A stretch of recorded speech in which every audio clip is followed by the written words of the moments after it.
Hey everybody, it's JJ Conway. My video yesterday, my walking video was kind of messed up. So, although it was a good point, but the execution maybe didn't go out as well. So, I thought I'd make another one as I get ready to go walk today. And I just want to leave you with a thought that's been heavy on my mind. I've been praying for a lot of people and I love getting prayer requests. So, keep them coming, especially during this time of consecration. I've got 1 week left of this fast, so I'll be fasting next week. And if you want me fasting for you, then go ahead and send me your prayer requests or just comment or like on my consecration banner post, and that way I'll know to pray for you throughout the week. But the thing is there's a lot of people that I'm praying for, and I fall into this category myself. So this is not this is totally the pot calling the kettle black. There's a lot of people that I'm praying for that really need help, and they need support, and they need someone else to come in and comfort and help carry them through this time. And some of us today don't really have that help, but there's a lot of us who are doing like I do, that someone offers to help and we brush it aside. We either don't want to be weak, or we don't think we need the help, or we don't trust the person who's offering to help. Now that's the big one for me, is not always trusting the person who's offering to help, because I know I need help. I need help with these boys. I need help with iron strengthening iron. I need to be around other godly women who really just want to make it to heaven and take as many people with them as they want. I need to be around people who are growth minded and want to improve their health, wealth, and spiritual growth. I mean, I know that, but then it comes down to the trust. And so I don't know today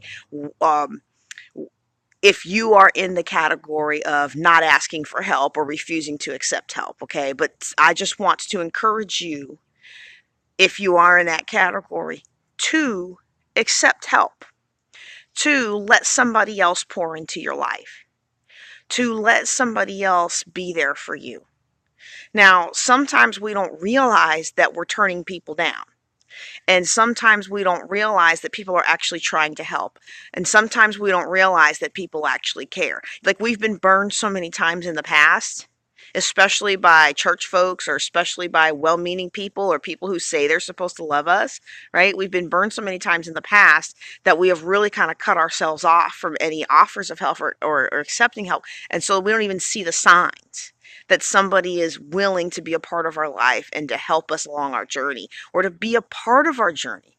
How many, this is the catch 22. A lot of the people that watch my channel, you're very strong women. You're out there kicking butt and taking names. You're building up the kingdom of God and your own personal empire. How many of you, when someone new comes into your life, you don't even think there's a possibility of friendship, that the only reason they're coming into your life is because they want some profit from you, or maybe they think that you can profit from them, and that's fair, right? I mean, of course, that if you're business minded, you're always going to look in that mindset. But you know what? Sometimes people just genuinely like each other, and they want to have more friends.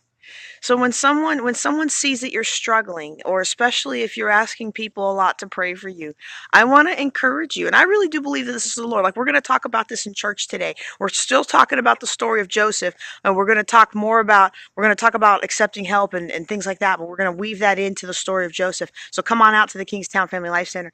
But if you are if you are really traveling along, sometimes people just genuinely care. And especially if you're one of those rare personality types that you don't ever find a whole lot of people like you, when you find somebody who's like you, you're like, oh my goodness, I want to be a part of their lives. But sometimes our feelings, our affections, and everything have been seared so badly by people who have done us wrong or hurt us that we don't even see the signs. We don't see that this person's reaching out to us because they genuinely like us, or they genuinely care for us. Or here's one that's come into my life, and I'm so thankful that I finally started accepting this, is that people have been coming into my life to mentor me. Like, older women, or not even older, but more experienced in an area than me, women have been coming into my life and offering to pour into me. And at first I was like, whoa, whoa, whoa, whoa, whoa, are they setting me up here? Because that's not what I'm about, right? But then I realized, wait a second, no. Either these people are at the end of their life, or they have gotten far enough in their career or their business or whatever their ministry, that they feel like they're ready to pour into someone else, and they actually get that fulfillment. If somebody is trying to speak into your life, If somebody is trying to help you out, still put those boundaries around yourself so that you can protect yourself and your family, but please, please accept the help. It's okay. It's not weakness to accept help. It's not weakness to accept somebody saying they want to pray for you. It's strength to acknowledge that sometimes we need a little help from our friends. All right, y'all, I'm JJ Conway. I'm going to go get my walk, and then I'm going to get ready for today's service. I hope you can join me at the Kingstown Family Life Center, 11 o'clock. We're going to be talking about the story of Joseph, and we're going to be talking about how sometimes asking for help really is stronger than sitting there trying to do it all yourself. Y'all take care and be blessed.